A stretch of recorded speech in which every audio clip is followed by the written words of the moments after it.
스가랴 9장 9절에서 17절까지 말씀입니다. 스가랴 9장 9절에서 17절입니다.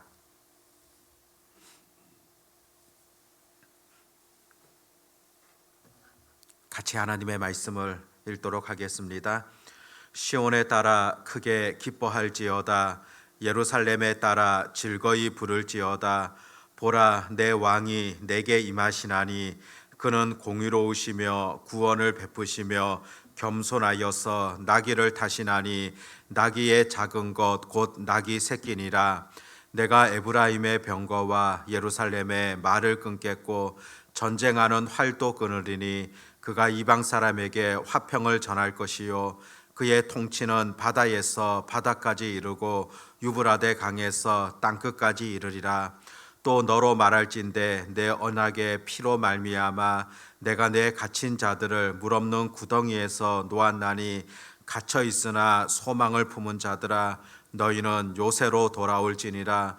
내가 오늘도 이르노라. 내가 내게 갑절이나 갚을 것이라.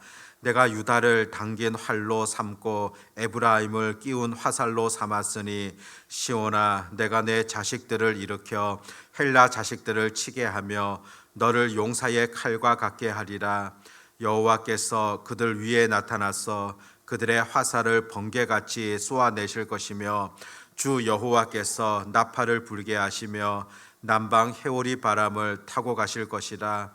만군의 여호와께서 그들을 호위하시리니 그들이 원수를 삼키며 물맷돌을 밟을 것이며 그들이 피를 마시고 즐거이 부르기를 술 취한 것 같이 할 것인즉 피가 가득한 동이와도 같고 피 묻은 제단 모퉁이와도 같을 것이라.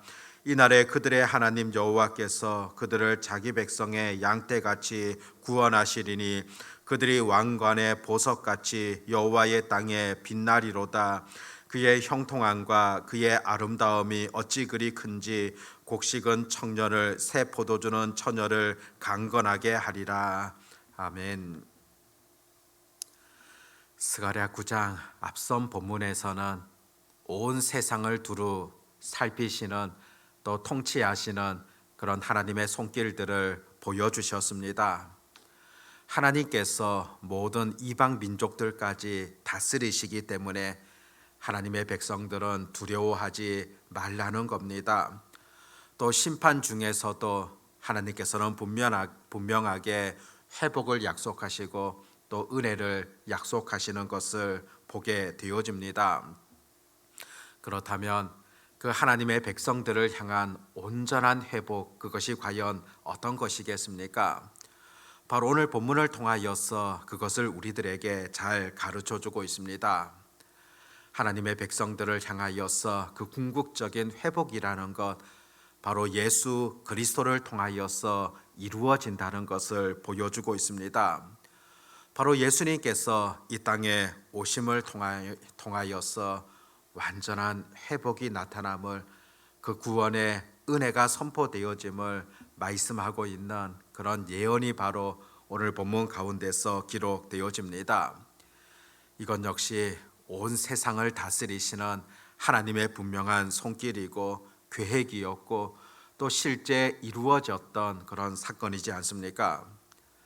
구약의 여러 선지자들 가운데 이사야 선지자, 또 미가 선지자, 오늘 스가랴 선지자도 바로 예수님께서 이 땅 가운데 오심을 선포하며 또 예언하고 있는 그런 내용들을 보게 됩니다.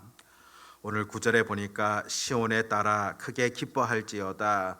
예루살렘에 따라 즐거이 부를지어다. 보라, 내 왕이 내게 임하시나니 그는 공의로우시며 구원을 베푸시며 겸손하여서 나귀를 타나니 나귀의 작은 것 곧 나귀 새끼니라. 이 본문의 말씀은 신약 성경에서도 바로 선지자가 외쳤던 말씀이고 그대로 이루어졌다는 것을 전해주고 있습니다. 시온의 딸이다, 예루살렘의 딸이다, 바로 이스라엘을 인격화시켜서 바로 표현하는 그런 내용입니다. 그들을 향하여서 크게 기뻐하라, 즐거이 부르라, 명령어입니다.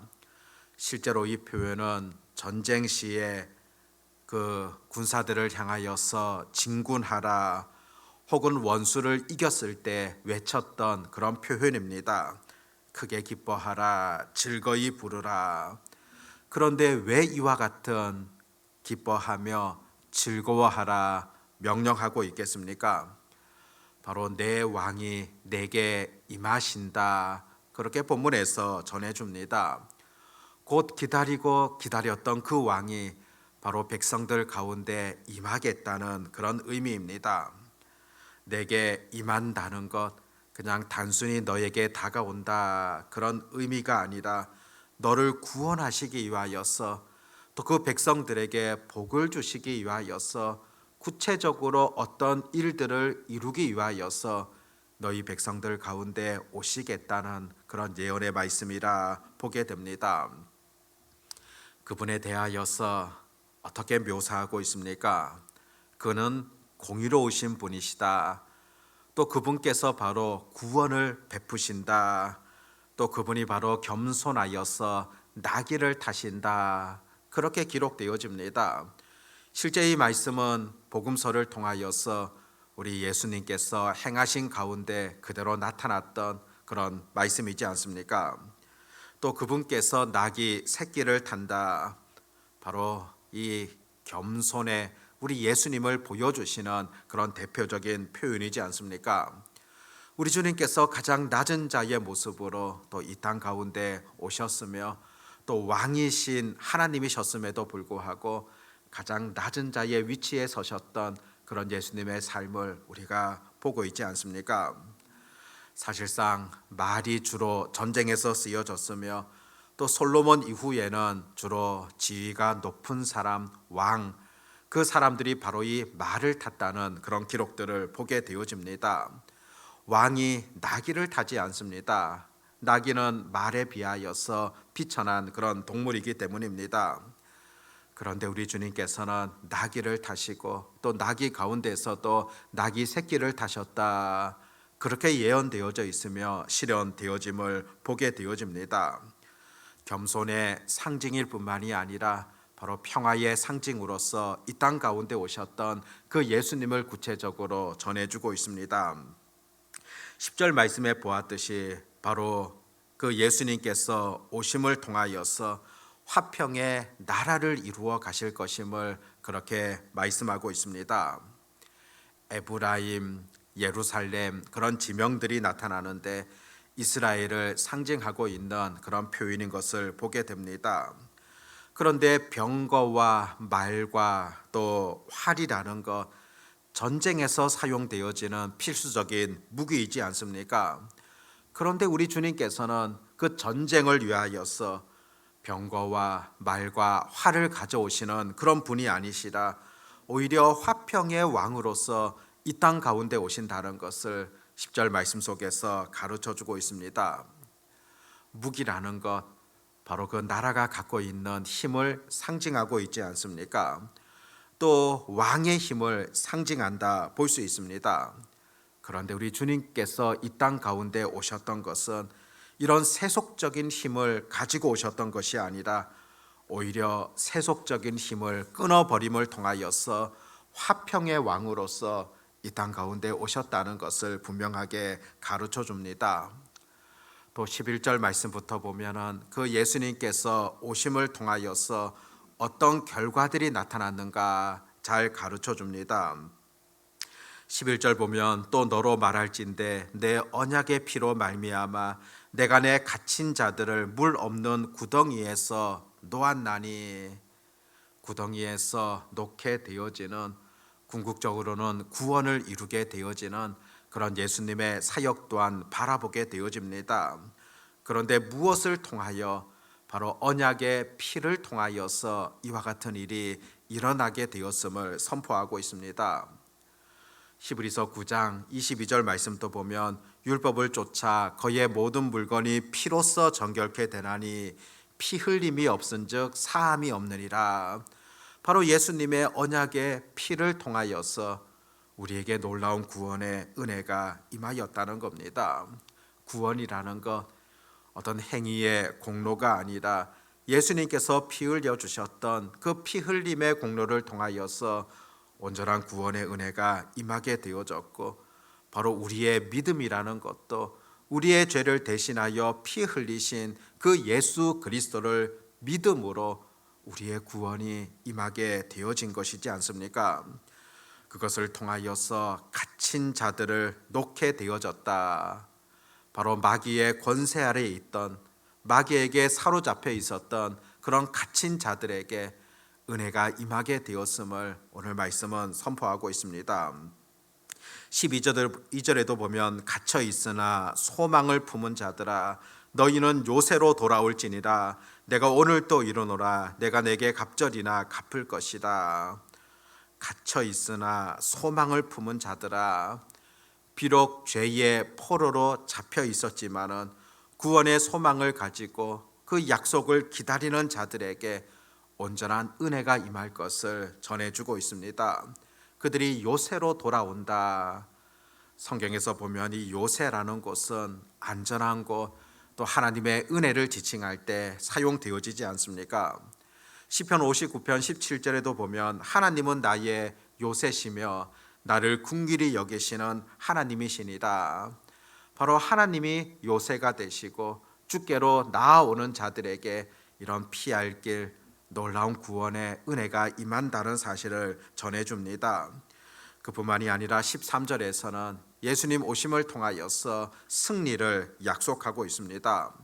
시온의 자녀가 헬라 자녀를 쳐서 이긴다는 그런 표현들을 보게 되어지는데, 헬라 자녀들이다, 헬라라는 것은 모든 이방 세력을 대표하고 있는 그런 표현입니다. 복음으로 말미암아 모든 이방 민족 앞을 복종시키고 결국 궁극적으로 그들도 돌아오게 되어지는 그런 역사들이 펼쳐지게 되어진다는 것입니다.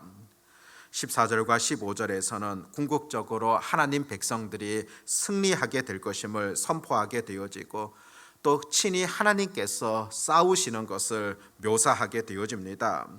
15절에서도 만군의 여호와께서 그들을 호위하시리니 그들이 원수를 삼키며 물맷돌을 밟을 것이며 그들이 피를 마시고 즐거이 부리기를 술 취한 것 같이 할 것인즉, 바로 만군의 여호와께서 이 모든 일들을 진행하신다는 것을 잘 표현해 주고 있습니다.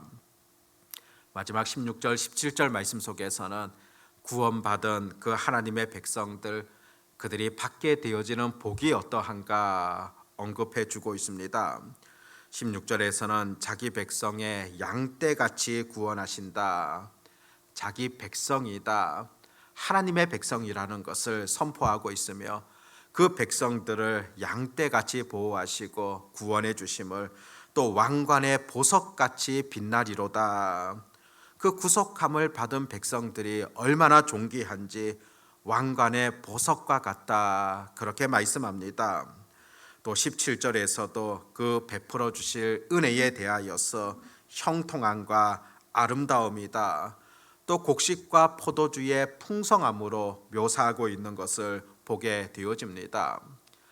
예수 그리스도께서 이 땅 가운데 오심을 통하여서 그를 쫓아가는, 그를 믿는 백성들 얼마나 놀라운 은혜가 임하게 되어지고 그 복이 선포되어지는가, 그것을 또한 선지자의 가르침을 통하여서 깨닫게 되어집니다.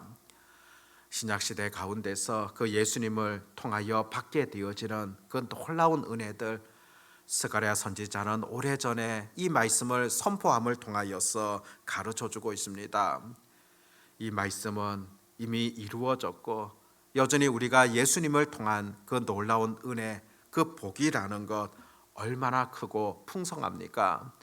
그것을 절대 우리가 잊지 아니하고 또 늘 감사함으로 살아갈 수 있는 그런 은혜, 그런 지혜가 필요하다는 것입니다.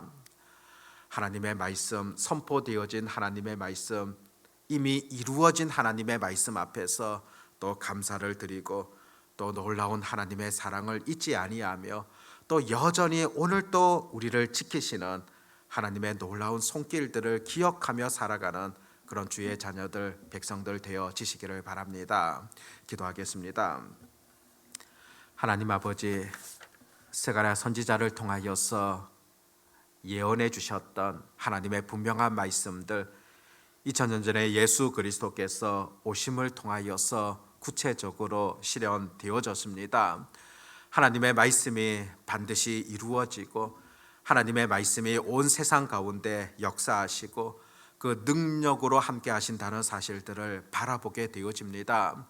이미 이루어진 예수 그리스도의 구원의 은혜를 누리고 있는 우리들이 얼마나 복된가를 말씀 속에서 깨닫게 하여 주시옵시고 예수 그리스도께서 베풀어 주신 놀라운 구원의 은혜 가운데 감격하며 또 감사하며 살아가고 또 무엇보다 우리 주님께서 맡겨주신 또 다른 그런 사명들을 우리 또한 잘 감당해 나아갈 수 있는 그런 은혜가 있게 하여 주시기를 간절히 소망합니다. 우리 주님 다시 오신다 그렇게 약속해 주셨고 또 우리를 통하여 여전히 맡겨주셨던 그런 사명 또한 분명하다는 것을 알게 되어집니다. 아버지 하나님, 우리도 그 사명들을 잘 감당하다가 주님께서 다시 오실 때 또 훗날 우리 주님을 직접적으로 만나 배울 때 기쁨으로 배우게 하여 주시옵시고 또 우리도 이 사역 가운데 하나님의 풍성한 능력들을 또 함께 하심들을 늘 체험할 수 있도록 하나님 이끌어 주시옵소서. 오늘 또 토요일이며 내일 거룩한 주일 하나님 앞에 예배하게 되어집니다. 의미 없이 그냥 우리가 드려지는 그런 예배가 아니라 마음과 정성을 다하여서 또 영과 진리로 드려지는 그런 예배 되게 하시고 무엇보다 기도로 잘 준비되어진 그런 예배를 드릴 수 있도록 하나님 은혜를 더하여 주시옵소서. 오늘도 우리들에게 귀한 하루 하나님께서 허락해 주셨습니다. 오늘도 말씀 가운데 온전히 살아가게 하시고 주의 뜻을 아름답게 이루어갈 수 있는 그런 은혜가 있게 하여 주시옵소서. 오늘도 전능하신 우리 주님만을 온전히 의지하옵고 예수님의 이름으로 기도드립니다. 아멘.